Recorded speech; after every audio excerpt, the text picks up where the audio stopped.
ভিডিওটি এমন এক সময় প্রকাশিত হয়েছে যখন মার্কিন প্রেসিডেন্ট ডোনাল্ড ট্রাম্প ইরানকে উদ্দেশ্য করে নিয়মিতভাবে হামলার হুমকি দিচ্ছেন। চলতি মাসের শুরুতে ট্রাম্প তেহরানকে একটি নতুন পারমাণবিক চুক্তিতে পৌঁছাতে 2 মাস সময় বেঁধে দেন। এর আগে প্রেসিডেন্ট ট্রাম্প তার প্রথম মেয়াদে 2018 সালে সাবেক প্রেসিডেন্ট বারাক ওবামার সময় স্বাক্ষরিত পারমাণবিক চুক্তি থেকে যুক্তরাষ্ট্রকে প্রত্যাহার করে নেন।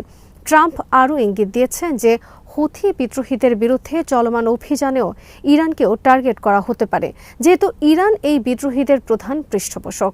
যুক্তরাষ্ট্র মধ্যপ্রাচ্যে তার সামরিক শক্তি বাড়াচ্ছে, যার অংশ হিসেবে মার্কিন প্রতিরক্ষামন্ত্রী পিট হেগসেথ মার্কিন নৌবাহিনীর USS curl Vinson career strike গ্রুপকে ওই অঞ্চলে মোতায়েনের নির্দেশ দিয়েছে। এটি সেখানে আগে থেকেই থাকা USS Harry S Truman strike গ্রুপের সঙ্গে যোগ দেবে।